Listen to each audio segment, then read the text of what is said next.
Hey everybody, the Reasonwerewolf here, and welcome back to more of the Great Ace Attorney. Alright, on to the final trial. Bum bum bum. Let's do it. Hell yes. And as I said in the previous session, I'm hoping I can get through half, at the very least, half of this trial.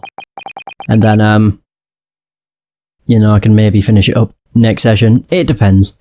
If I really want to see how this ends, I could always just keep going and then hate myself, but we'll see. When I woke up the next morning, Shintaro was already gone. The rain was so strong that I couldn't even see a single meter outside the window. Thus, this long, unforgettable day began. Wow.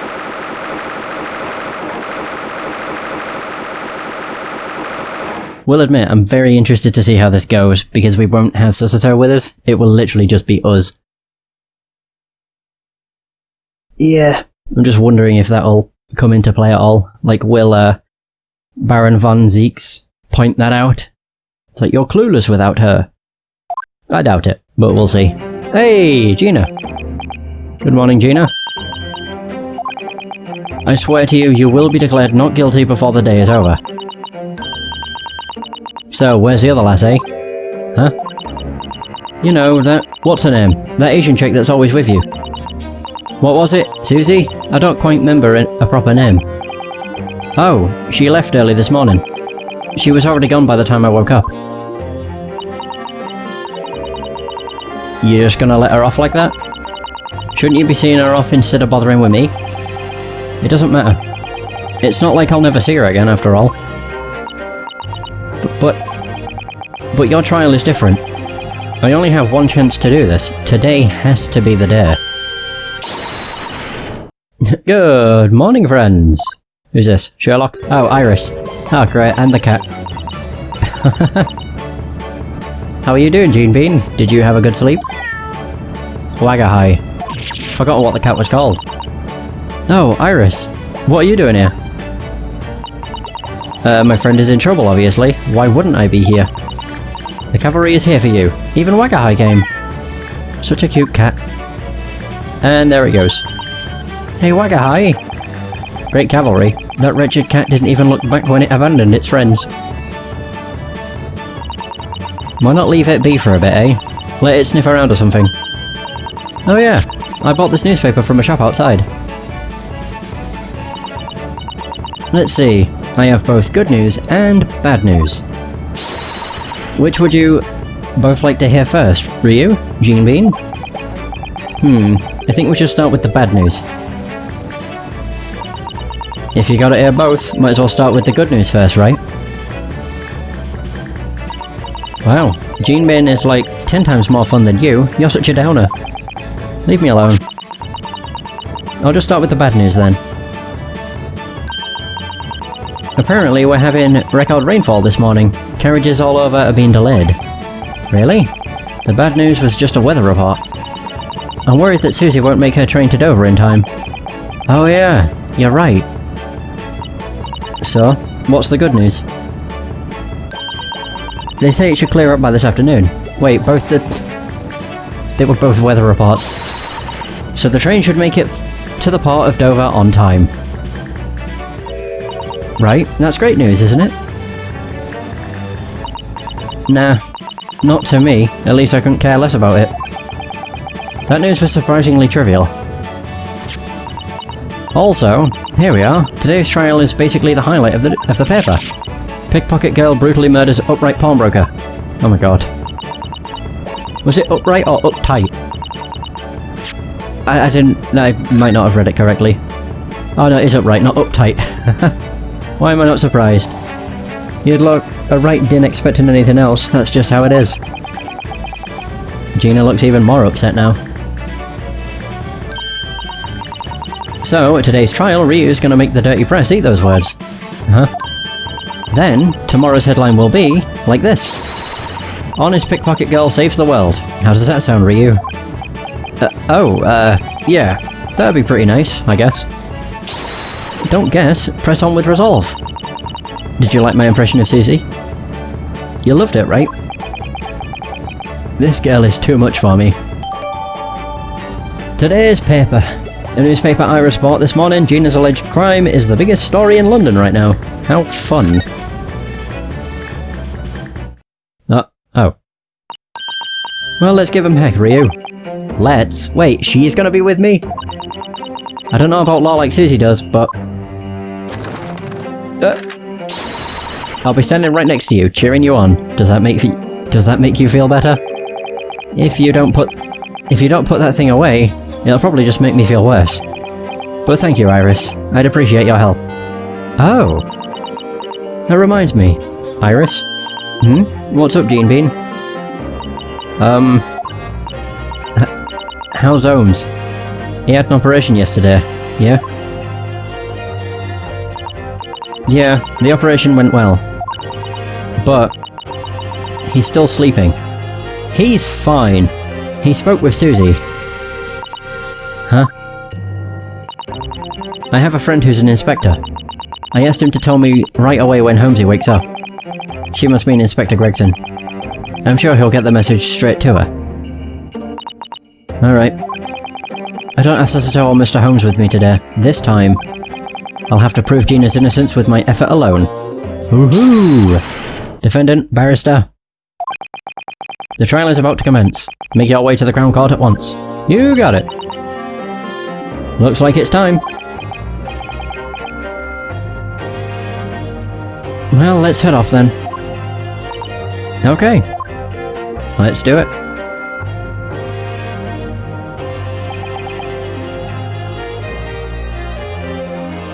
Gina, I will save you. What? I'm gonna say I'm trying to click. She's acting tough, but I can tell that fear and anxiety threaten to tear her down. I will believe in her until the very end and prove her innocence. This, I swear.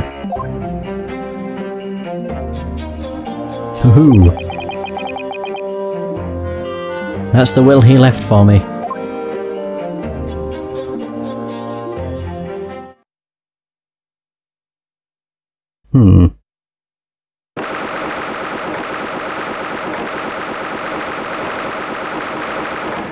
Jesus. Never get used to the noise that makes, it's so loud.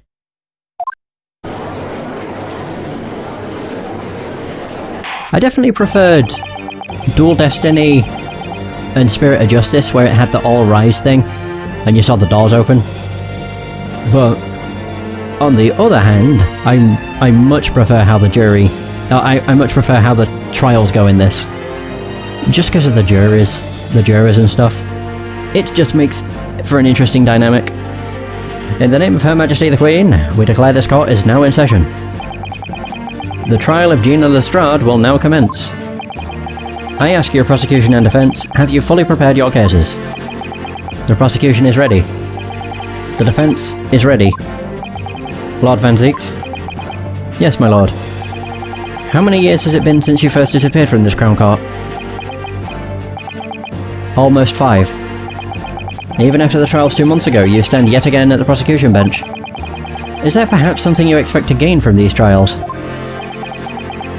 It is very weird, not very odd, that he only seems to prosecute trials that we are the defendant on, that we are the defence on.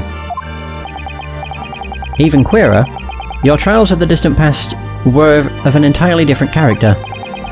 Once you would only handle high-profile cases from the noble or political spheres. Is that true? But now you stand at the Crown Court to prosecute a simple case of robbery and murder.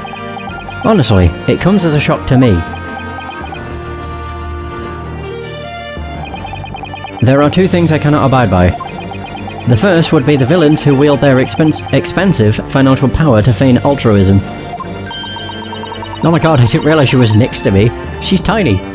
He's totally talking about that Cosney McGundle guy who you defended. I think I could have guessed, but thanks. Cosney McGundle. If only I'd known what kind of man he really was. But there lurks an even more disgusting kind of monster. The kind of human rubbish that curries favour with feigned innocence only to betray you. These despicable vermin hail from an unknown island in the far east. They are called Japanese. Wow. Dick. What? Where did that come from? Ryu, he's totally talking about you. Pretty sure I could have guessed that one too. Pardon me, but what exactly do you mean by betraying you? I have to wonder why. Why does he feel such animosity towards us Japanese? Whatever the case may be, the court welcomes the revival of the Reaper, whom London's evildoers so fear. I am most grateful for your consideration. Now, 6 fine citizens of our capital city, a sound mind and strong sense. Here are the jurors. Oh my god, I recognise quite a lot of them actually. Wait a minute. The guy on the far right, wasn't that the criminal from the second case? I'm almost certain. But no, I recognise 4 of them. There's, I can't remember his name from the previous case. There's the maid from the first case in London, so case 3. The old man from the previous case. And then the typewriter chick from the first case in London, so case 3. Wow, it's quite cool that the jurors come back. Are you all prepared to participate in this trial? Yep. As a veteran of the British Empire, I swear to hand down a fair and just verdict. Clean cutlery, a clean table, and a clean master, that is all I require. He's new. The new world should seize everything stereoscopically, just like this. I didn't forget, did I? Oh dear. Maybe I really did. Wait. Okay, so instead of typing, she now has that. The woman of the future moves forward with a progressive mindset.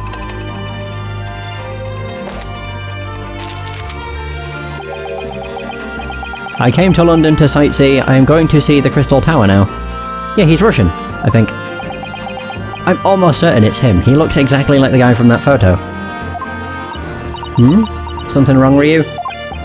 No, it's just... there are a lot of familiar faces in this jury. There's only 2 that are new. Wow. Small world, I guess. You know, they randomly select these juries from over 6 million Londoners. I find that to be a bit hard to believe. That's what they say, but I'm finding it a little hard to believe. Just what I said. Very well. Now, Lord Van Zeeks. I would first ask for your explanation of this case. As you wish. Before I begin, however, I have something I wish to say to the jury. That is... that there has never been a case so simple with so obvious a murderer. Why only 2 of them? The victim was a pawnbroker named Hatch. He died immediately after being shot from behind. Here is a photo from the scene of the crime. As you can see, there is a gunshot wound in his back. It is likely that the bullet pierced the man's heart, ending his life swiftly and painlessly.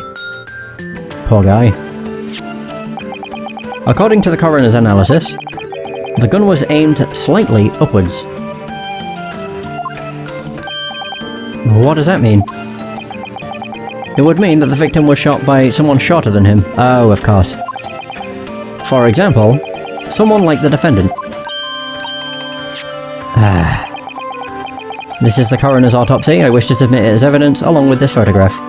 You're a douche. Painting a very clear picture. For the jury, I guess.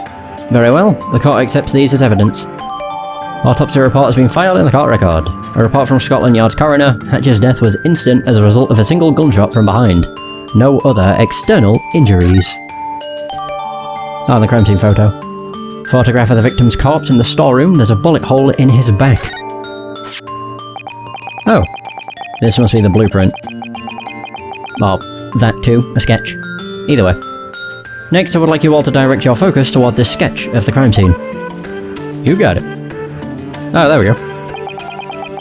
She killed him in the pawnshop storeroom where his pledges are kept. There are no windows, and the only door into the room was locked. Furthermore, only 2 people were inside that locked room. The one thing I don't really get... Why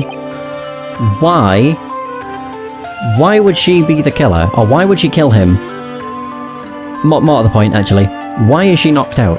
Like, why was she unconscious in the room with Hatch dead next to her? If she was the one that killed him, surely she would have shot him and then got out. She wouldn't have just stayed there. I honestly think she was knocked out by somebody. And they planted the gun on her to make it, obviously, to frame her. The victim, Hatch, and the defendant seated before you.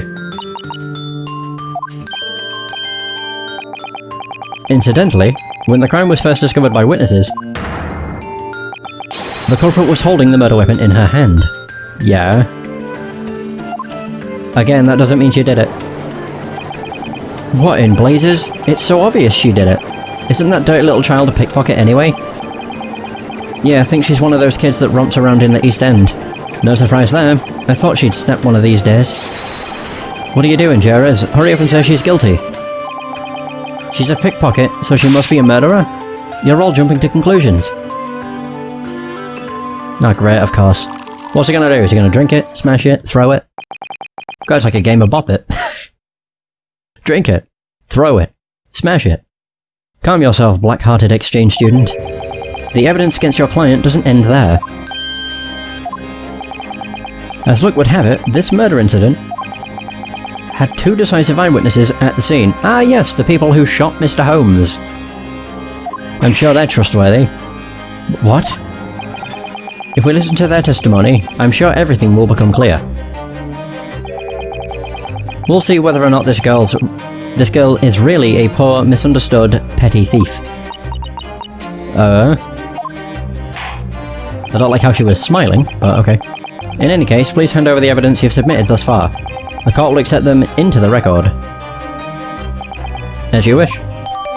Crime scene. I can't read.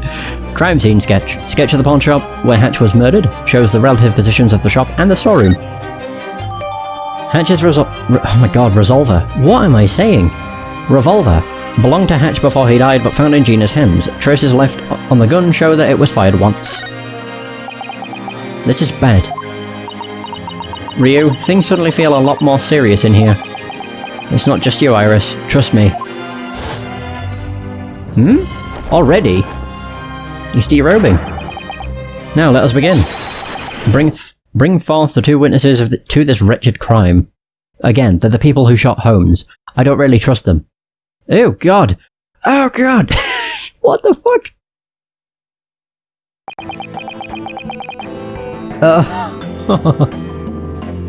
Oh god, that's like a thing in nightmares. The short one reminds me of Captain Pugwash. I think it's the chin. Witnesses, state your names and occupations. They kind of look like burglars, to be honest. Wait. Name's Nemi Tinpillar. My occupation, criminal, bruv. Name's Tully Tinpillar. My occupation, same as what he said, innit?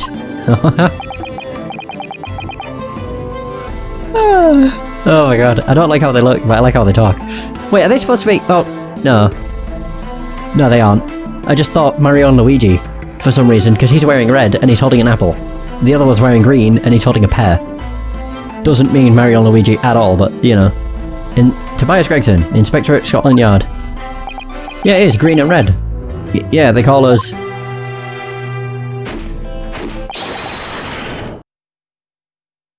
the Three Tin Pillar Men.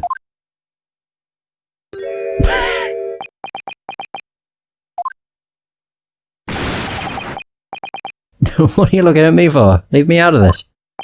Look at that chin! Hey, you don't gotta be rude, bruv.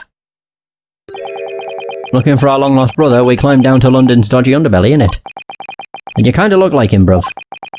Ever since we met you last night, we knew just what to call you, bruv. Listen up good, yeah? Ready? New bro Wally. 'Cause you're a muppet, see? Please, just stop. I guess the third brother's name is Wally Tinpillar, then. So, Inspector Wally Gregson. It's Tobias. Pardon the correction, my lord. In any case, why are you and Inspector together with these ruffians? These witnesses were already arrested by the Yard as suspects for a separate crime. Suspects? You mean all three of them? I really wish you wouldn't lump me together with these buffoons. 2 nights ago, these men broke into the pawn shop, ready to steal. As luck would have it, they stumbled upon a much greater crime within. What? Do you mean to say that was... the murder? Indeed, they witnessed the murder of Hatch, the shopkeeper of said pawn shop. Oh god, I've just realised he's on a box! He's really small. Order, order!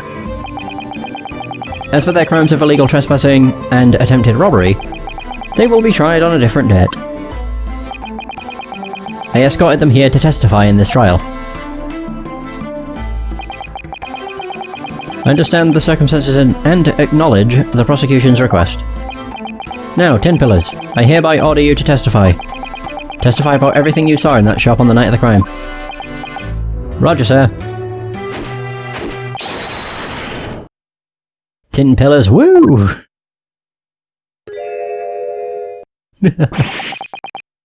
Stop looking at me. Yeah, to be fair, Tobias don't look anything like them. Oh, wouldn't that be a twist? He's their long-lost brother. He looks nothing like him. I didn't even see what that said. It was like trespassing or something, maybe. Does it tell me on here? The break-in. Yeah, I was close. We saw that the pawn shop door was open on our way down Baker Street, innit? It was like a sign from the Lord himself. We had to go in, bruv. And then, inside the back room, there was a gunshot, bruv. We ran to the door and tried to open it, but it was locked from the inside, innit? We didn't do nothing, and didn't steal nothing. We just left the shop nice and quiet, like, yeah? Oh, we know you didn't, though. You shot Sherlock. What a frightening coincidence. These two scoundrels broke into the shop while it was already being victimized by another crime. The given testimony matches with the state of the crime scene perfectly. The door to the storeroom was indeed locked from the inside. And in there lay only the victim and the defendant.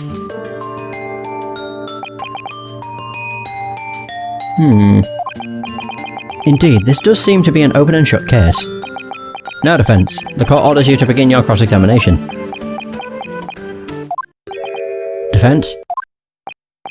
Oh, yes, my lord. Oh, right, I've just realised.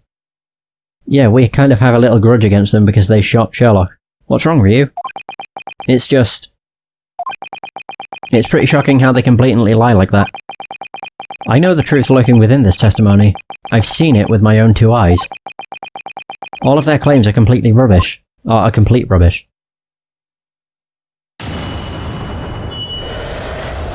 The break-in. We saw that the pawn shop door was open on our way down Baker Street. The door was open? About what time did you break in again? About 1 in the morning, bruv. That about right, ain't it, Tully? Yeah, I think so, bruv. It's about right, ain't it, Wally? Like hell I'd know. If you were there at 1 in the morning, then of course the door should have been locked. Well, it was pretty dark in there. That's all I gotta say on the matter, bruv. Now, I'm pretty sure there was a bit of light in there, innit? Sounds about right, don't it, Wally? For Christ's sake, leave me out of this. As I recall, the inside was dimly lit when we were there. That's actually the only reason we went in there. Thus, these two petty criminals resolved themselves to break in. At that point, the defendant, Gina Lestrade, was already aiming to kill. How would you even know that? Either way, my stance does not change. Now, let's return to the testimony. When you noticed the door was open, you found yourselves walking onto the tragic stage of a crime. Is that correct? Yes, sir, bruv. Bruv and in it. It was like a sign from the Lord himself. We had to go in, bruv. What kind of excuse is that? It was like, yeah, a revelation of God, or some sort of trick of fate or something. Something like that anyway. That's our story, innit? You shouldn't talk about God like that when you're just opportunistic thieves. Oi, we didn't just go in on a whim, bruv. Honest. We was totally thinking the same thing when we went in there, innit? Yeah, just maybe, behind that door, we'd find Wally, our long-lost brother, after all these years. I can't believe he said that with a straight face. But then, thanks to that, we only went and met someone who actually looks like old Wally, innit? Don't talk to or about me. Being the lead inspector comes with its fair share of troubles, I guess. And then, inside the back room, there was a gunshot, bruv. Are you absolutely sure that there was only a single shot fired? Yeah, just the one. That's my story, bruv, and I'm sticking to it. Same here. Wally thinks so too and all. The murder weapon was the victim's own revolver. Hatchling always kept it on top of the shop counter. Yeah, he did. That really stood out to me. There were no bullets left in the chamber, he only kept one for himself. Didn't he say something about that? Hatchling only keeps one bullet in the gun at all times. Come to think of it, he did say that. In other words, the weapon was only fired once. You're absolutely sure of this? Yes, my lord, 100%. Afterward, that murder weapon was found firmly held in the defendant's hand. This isn't going well. We ran to the door and tried to open it, but it was locked from the inside, innit? Was that statement 4? I can't remember. You mean the door leading to the storeroom? If you look at the sketch, it should be obvious. Besides the entrance, there's only one other door in the shop. The door to the storeroom. Oh yeah! The only light was from a lamp, so we couldn't see too good. But we found another door behind some curtains, innit? That sounds right so far. The door to the storeroom was hidden by a curtain after all. Not very well, clearly. By the way, why did you try to open the door in the first place? You what?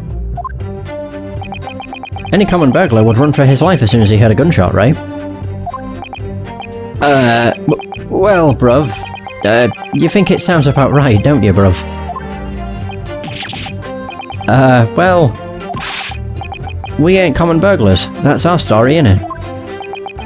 Humans generally react to loud noises in one of two ways. Some cower in fear and flee, others muster up courage and leap to action. I'm sure a black-hearted Japanese like you fits in the first category. These two do not. Fuck you. Oh, I guess I'm a coward now. In any case,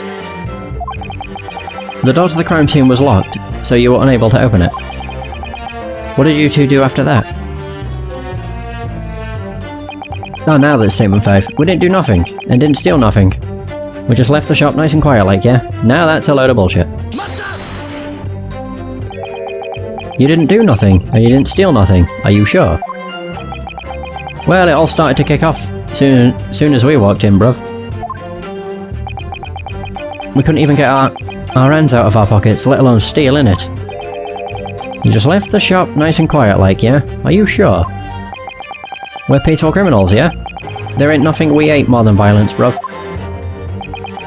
We kept our hands shoved right in our pockets and made off fast as we could. Oh, how dare you lie like that? Eh? When you two were trying to get away, you bumped into someone, didn't you? Oh. And then, you shot him. What? Who did they shoot? Ah! You... No way! You're the bloke what we ran into when we was making our getaway, innit? I am. How come you didn't say nothing? You should have said so before, bruv. You were holding a gun, and then, when you were running away, you shot the great detective as he arrived at the scene. You shot the Sherlock Holmes. They shot Mr. Holmes? Seriously? Yeah, I heard rumours that he was taken to the hospital yesterday. That's just horrid. Who would shoot our very own Mr. Holmes? On the night of the crime, these two men were arrested not far from the scene. They looked so suspicious that the patrolling officer couldn't leave them wandering around. After a quick inspection of their possessions, the Yard discovered a revolver hidden in one of their pockets. Furthermore, there are clear traces that show a single bullet was fired. Ooh! My lord, this is the gun that they had. There does appear to be gunpowder residue on part of the cylinder.